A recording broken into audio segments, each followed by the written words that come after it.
Bismillahirrahmanirrahim. Assalamualaikum warahmatullahi wabarakatuh. Berjumpa kembali dengan saya di Islamic Education Channel. Di video pembelajaran kali ini kita akan melanjutkan materi tentang Al-Quran sebagai sumber hukum Islam pertama, karakteristik Al-Quran bagian kedua. Bersama saya Saiful Anwar.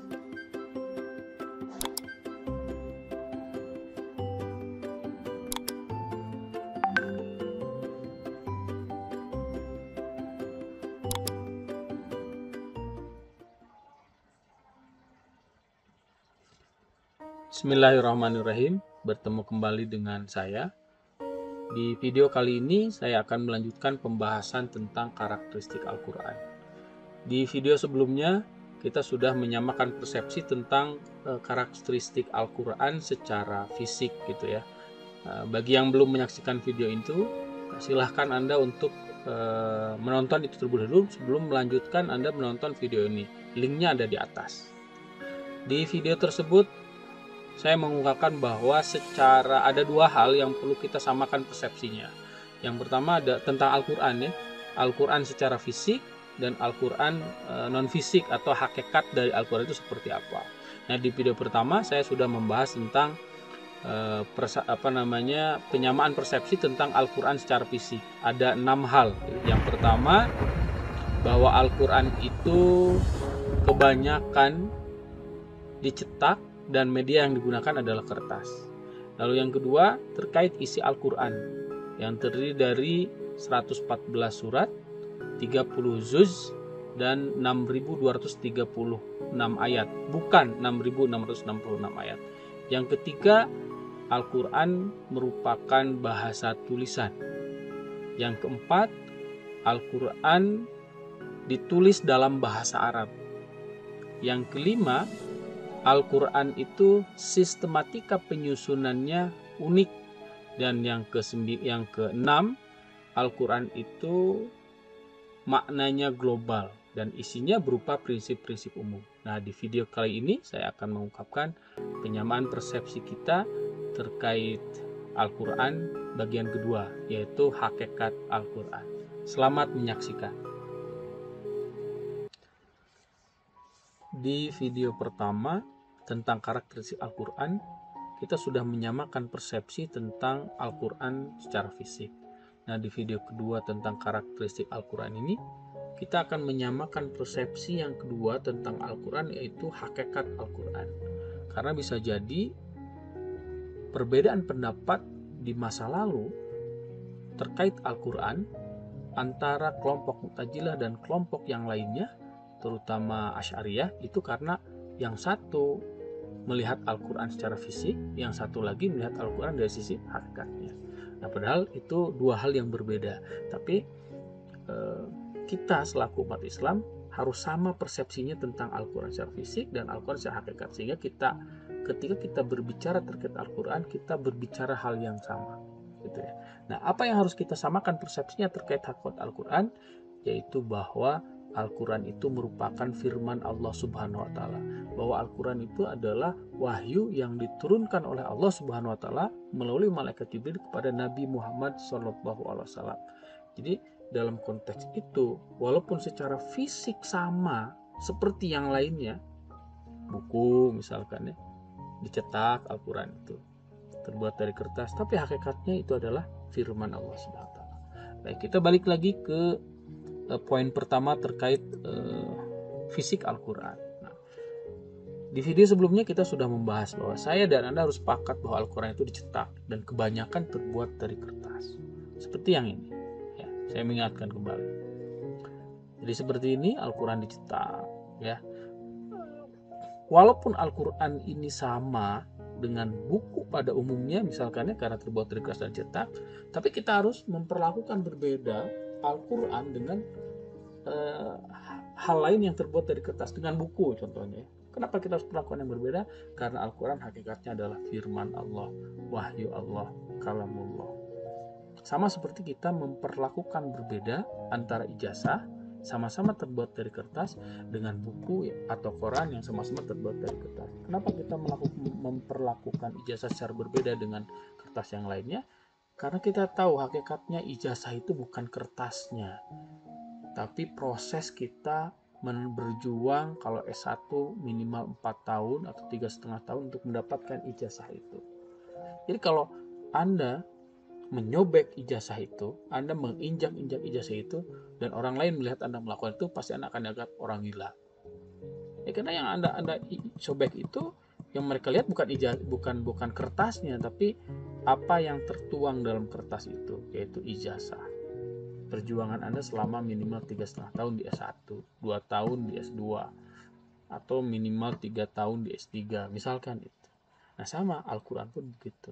Nah, bagaimana cara kita memperlakukan berbeda antara Al-Quran dengan buku-buku yang lain yang sudah diajarkan oleh para ulama? Yang pertama adalah kalau kita akan membaca Al-Quran, memegang Al-Quran, upayakan dalam kondisi punya wudhu. Tapi Anda paham ini atau memegang Al-Quran dalam kondisi punya wudhu itu jangan terlalu ekstrim ya, bukan ekstrim. Jangan terlalu ekstrim. Maksudnya ketika Anda di tengah jalan melihat Al-Quran tergeletak, Anda tidak punya wudhu, untuk mengamankan Al-Quran itu Anda tidak perlu wudhu dulu, lari dulu ke WC misalkan ya, ambil wudhu. Karena Anda menstruasi, Anda minta orang yang punya wudhu untuk mengambil, kamu pula ambil saja Al-Quran, jadi amankan. Tapi kalau Anda dalam kondisi normal, Anda ingin membaca Al-Quran, upayakan setiap kali Anda mau membaca Al-Quran atau membacanya itu dalam kondisi punya wudhu. Nah, itu yang pertama, cara memperlakukan berbeda antara Al-Quran dengan buku-buku yang lainnya. Nah, lalu yang kedua, terkait hal itu, karena hakikatnya sekali lagi ya, Al-Quran itu firman Allah, kita harus melakukan seperti itu.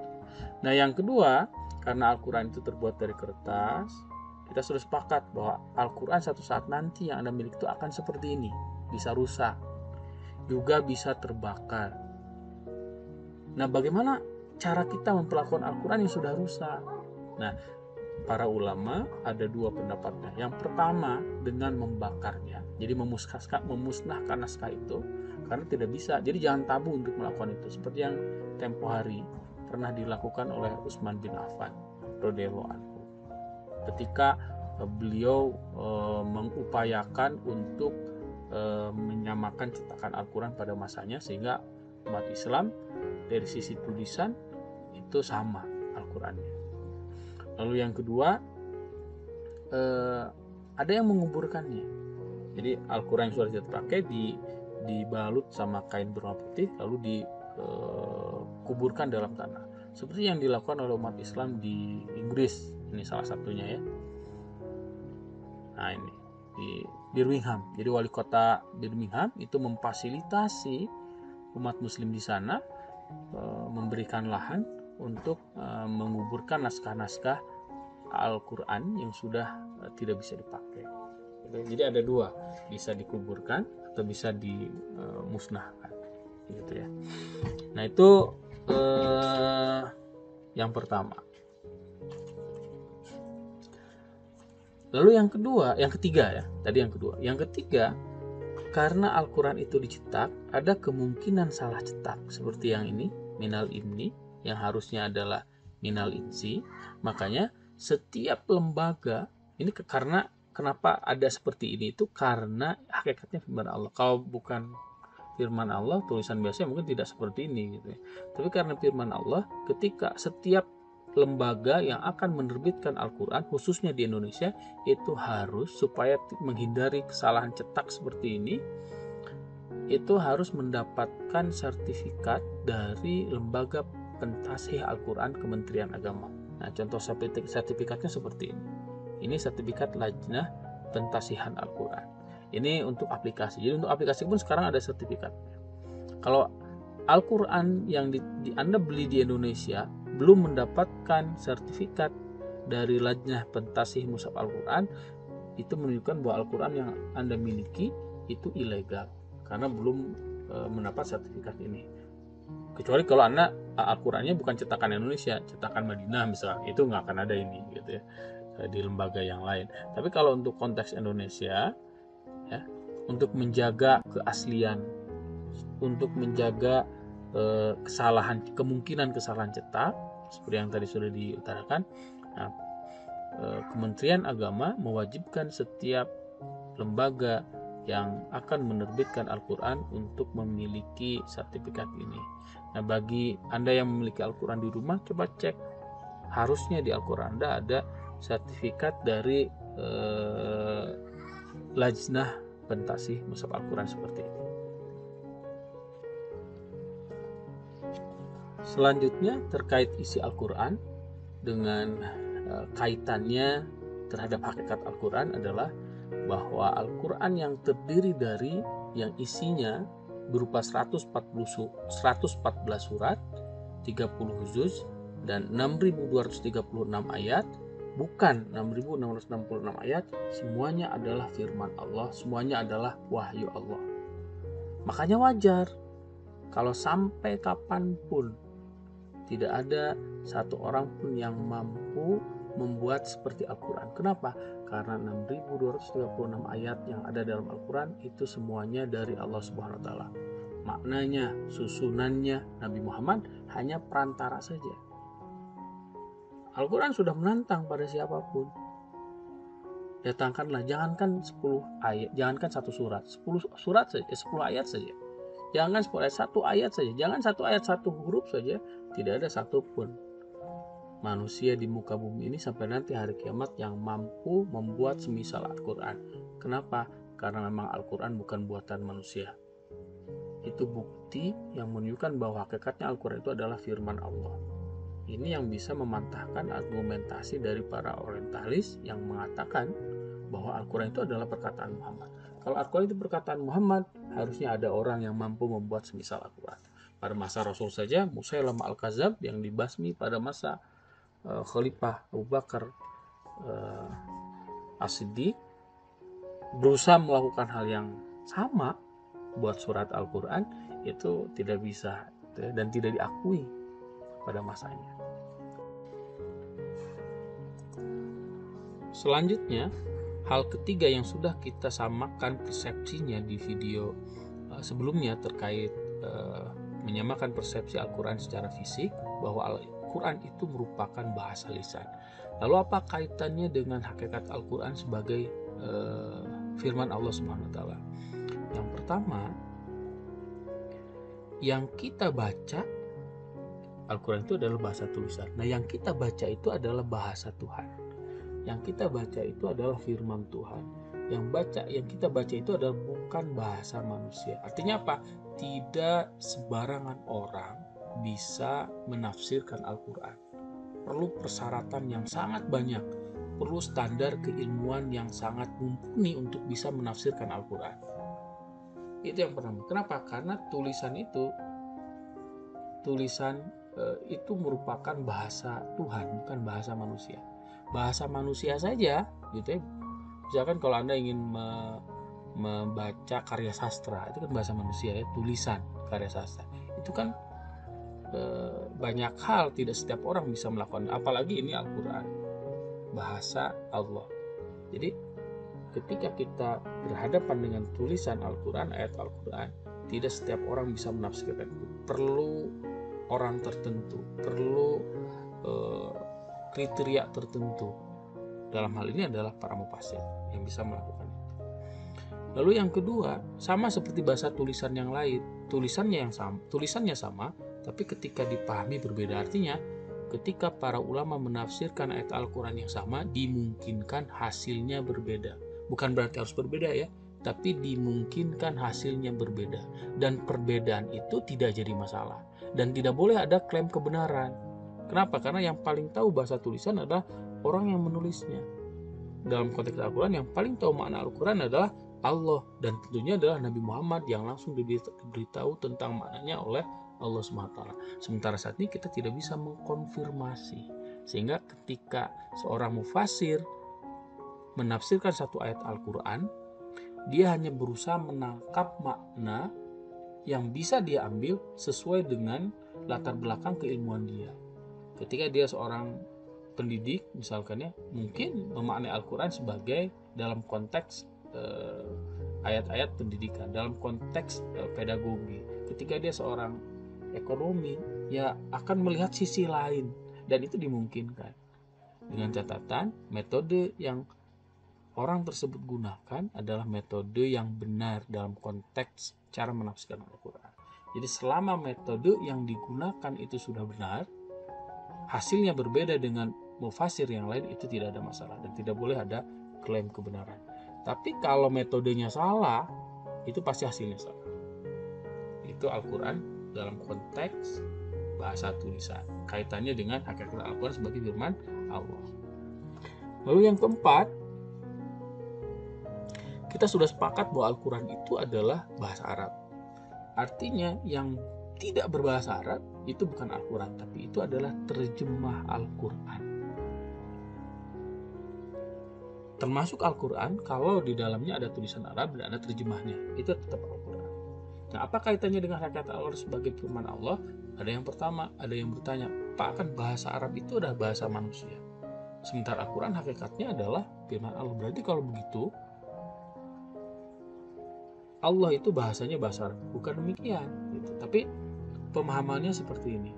Nah, kalau terkait kita harus sepakat bahwa Al-Quran secara fisik itu bahasa Arab, kan kaitannya dengan bahwa ketika kita ingin mengetahui arti yang sesungguhnya dari Al-Quran, kalau kita ingin bisa mempelajari Al-Quran dengan benar, tidak ada cara yang terbaik kecuali kita belajar bahasa Arab. Kan itu kaitannya dengan itu ya. Ketika kita harus sepakati bahwa Al-Quran itu bahasa Arab. Tapi kaitannya dengan hakikat Al-Quran sebagai firman Allah, kenapa Allah menggunakan bahasa Arab untuk firmannya di dalam Al-Quran? Maknanya adalah untuk memudahkan pemahaman. Jadi bukan bahasa Arab itu bahasa Tuhan. Bahasa Arab itu bahasa manusia. Tapi bahasa Arab yang digunakan oleh Al-Quran itu berbeda dengan bahasa Arab keseharian. Dan kenapa Tuhan memilih bahasa Arab? Karena orang yang pertama kali dipercaya menerima petunjuk Al-Quran ini adalah orang-orang Quraisy yang mereka semua adalah berbahasa Arab. Dan Al-Quran itu adalah pedoman hidup. Sehingga kalau Al-Quran itu benar pedoman hidup, ya harus dipahami oleh orang yang menerima wahyu itu pertama kali. Yang saat itu Tuhan memilih bangsa Arab untuk sebagai bangsa yang pertama kali menerima pewahyuan. Dalam hal ini melalui perantara Nabi Muhammad. Nah, sama ibaratnya begini, kalau Anda punya ayam di rumah, lalu Anda mau ngasih makan ayam itu, Anda kan nggak bilang begini, ayam nih saya mau ngasih makan, kan begitu. Tapi Anda menggunakan bahasa ayam yang menurut Anda ayam mengerti itu. Misalkan ker ker ker ker ker ker ker ker, kan begitu. Tapi ketika Anda bilang ker ker ker ker, itu bukan bahasa manusia, tapi itu untuk melakukan komunikasi dengan ayam gitu. Termasuk ketika Anda ngasih makan burung, kan pakai suara burung ya, kan begitu, heheotan kata orang Sunda. Bukan berarti ketika Anda heheotan itu adalah bahasa manusia, bukan, tapi itu maksudnya adalah supaya bahasa Anda dipahami, karena Anda berpikir itu bahasa burung. Nah, sama kenapa Tuhan memilih bahasa Arab itu untuk komunikatif. Jadi supaya wahyu yang Allah turunkan sebagai pedoman hidup bagi manusia itu bisa dipahami. Jadi samping kelebihan dari bahasa Arab dibandingkan bahasa yang lain. Itu yang keempat. Lalu yang kelima, kita juga sudah sama persepsinya Al-Quran secara fisik, bahwa Al-Quran itu sistematika penyusunan Al-Quran itu unik. Dan disinilah baru kita paham ketika kita mengaitkannya dengan hakikat Al-Quran sebagai firman Allah. Jadi wajar kalau manusia, justru ini membuktikan bahwa Al-Quran itu bukan buatan manusia. Ketika manusia membuat buku seperti sistematika penyusunan Al-Quran, itu dianggap logikanya cacat gitu. Kenapa? Karena judulnya A, isinya A, B, C, D, jadi gado-gado. Al-Quran kan seperti itu. Tapi kan sampai detik ini tidak ada yang menganggap sistematika Al-Quran yang seperti itu sebagai kelemahan. Justru itu ciri khas Al-Quran, dan itulah yang hanya bisa melakukan itu hanya Allah Subhanahu wa Ta'ala, bukan manusia. Karena tidak mungkin manusia bisa melakukan itu. Jadi sistematika penyusunan Al-Quran itu bisa dipahami Kenapa Al-Quran sistematika yang seperti itu tapi tidak dianggap sebagai satu kelemahan? Wajar, karena Al-Quran bukan buatan manusia, karena Al-Quran adalah firman Allah Subhanahu wa Ta'ala. Dan itu hanya bisa diketahui oleh orang-orang yang menguasai bahasa Arab sampai level gaya bahasa dan seterusnya. Karena kalau secara sepintas, para orientalis misalkan ya, menganggap itu kelemahan Al-Quran, tapi setelah mereka tahu bahasa Arab, mereka akan terkagum dengan sistematika penyusunan Al-Quran yang seperti itu. Selanjutnya yang keenam yang sudah kita sepakati terkait Al-Quran dalam konteks fisik adalah bahwa Al-Quran itu maknanya global dan kebanyakan simbolik.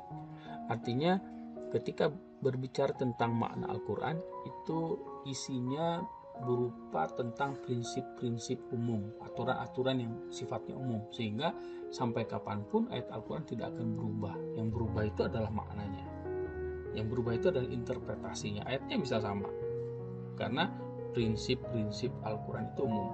Kalau yang kedua, kebanyakan simbolik. Ketika Tuhan menginformasikan sesuatu, ada kalanya itu kita tidak bisa memahami secara teks. Misalkan ketika Tuhan menginformasikan tentang surga. Nah, ketika Tuhan menginformasikan tentang surga itu seperti apa, menggambarkan surga seperti apa, itu dalam bentuk bukan makna yang sesungguhnya, tapi makna simbolik. Nah, lalu apa kaitannya dengan hakikat Al-Quran sebagai firman Allah? Yang pertama, ketika kita ingin menangkap makna dari ayat Al-Quran, tidak bisa tekstual, tapi butuh bantuan dari perangkat-perangkat yang lain, terutama sumber hukum Islam yang kedua, yaitu As-Sunnah, yang nanti akan kita bahas di video berikutnya, yaitu sebagai As-Sunnah sebagai sumber hukum Islam yang kedua. Yang kedua, perlu kita sadari sekali lagi bahwa kita sedang menangkap pesan Tuhan, bahasa Tuhan, yang dalam konteks bahasa manusia saja gitu ya, sudah aturannya maknanya itu global, maknanya itu simbolik, dan itu merupakan firman Allah. Jelas Anda bisa membayangkan ketika seorang ulama menangkap makna Al-Quran, itu hanya sebagian kecil saja yang bisa diambil.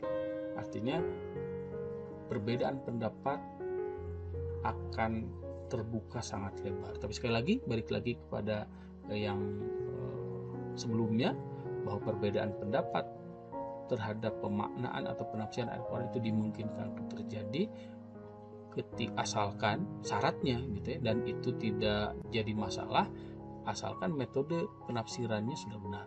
Tapi kalau metode penafsirannya salah, serampangan, tanpa ilmu, hanya mengandalkan terjemah gitu ya, dia bukan orang tidak berkompeten, hanya menguasai terjemah, tapi tiba-tiba dia menafsirkan Al-Quran, itu akan sangat berbahaya.